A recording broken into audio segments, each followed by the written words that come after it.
Перевернути велику шахівницю. Україна насправді символ змін у світі. Про нові виклики та перебудову архітектури світової безпеки поміркував секретар Ради національної безпеки і оборони України Олексій Данілов. Зокрема, він говорить про те, що Україна – найбільш яскравий приклад і символ великих змін у формуванні світового балансу сил і впливу. Нічого про Україну без України – максимально коректна позиція, яку займають наші союзники і партнери у врегулюванні питань, що стосуються нашої країни. В той же час у цієї формули є й інша сторона, яка залишається у тіні, але яка у проєктуванні майбутнього має вирішальне значення, говорить Данілов. І це не про вічливість, це про суб'єктність, коли нічого про Україну без України не дозволить сама Україна. Ось так. Така ситуація є новою і незвичною для любителів традиційних комбінацій великої шахівниці, де ключове значення мають великі фігури, а позицію інших, мовляв, можна не враховувати. Однак світ змінюється, підкреслює Данілов. Тяжко з ним не погодитися.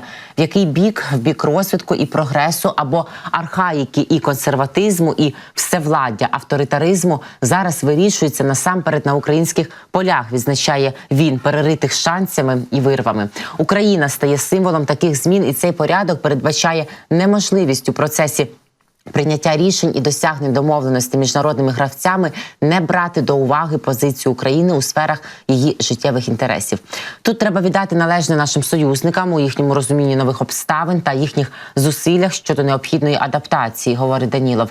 Ці обставини – поява української суб'єктності, хоча і є щойно сформованими, але водночас є виявом глобальної тенденції, глобальних перетворень, які штормовою хвилею накривають світ.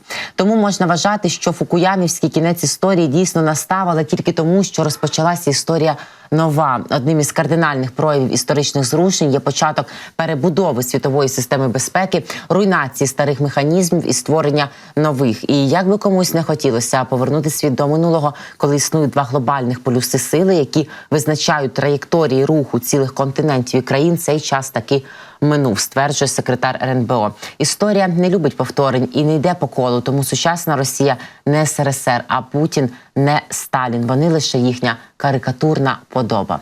Історія завжди за рух і зміни. Через те в момент еволюційного переходу до існування в умовах панування технологій, цифри і бігдата логічно чекати, що прийде час максимальної геополітичної складності. Саме тому варто скласти хоча б загальне уявлення про складові та основні елементи масштабної картини світових політичних змін. Бо світ змінюється, і центри сили виникають там, де їх не було раніше. На рішення впливають ті голоси, яких ніхто не чув.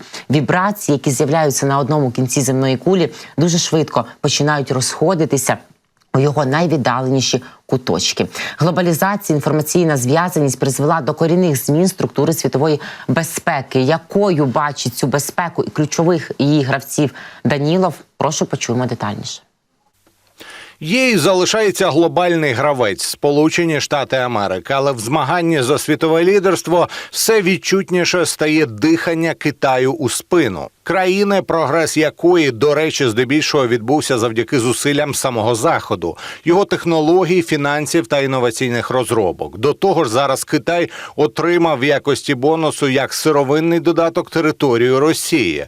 Але в умовах щораз більшого напруження у відносинах зі США та Європою, обмеженість можливостей доступу до західних технологій, внутрішніх економічних та демографічних складнощів, перспективи Китаю виглядають доволі туманними. На очах міцніє і накачує економічні м'язи індійський субконтинент та макрорегіон Латинська Америка, де головними драйверами росту стають їх демографічні темпи зростання. Вкрай недалекоглядним буде не зважати і на стару добру Європу, якій уже чергове століття підряд пророкують занепад. Європейський Союз, який, здавалося б, законсервувався у власному добробуті і втратив енергію змін, став на шлях перезавантаження всіх життєво важливих систем.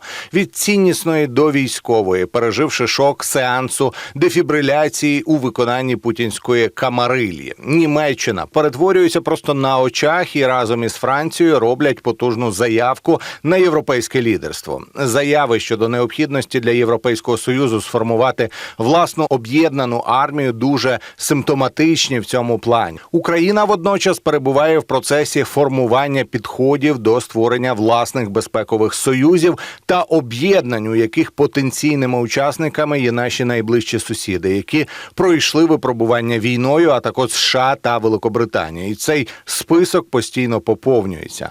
24.02.2022 року Україна перевернула стіл з великою шахівницею, поламавши всі плани та розрахунки і не тільки Росії. Тому варто відкласти прогнози, жахалки і сценарії, які побудовані за принципом «Realpolitik». Усе буде по-іншому і все буде добре.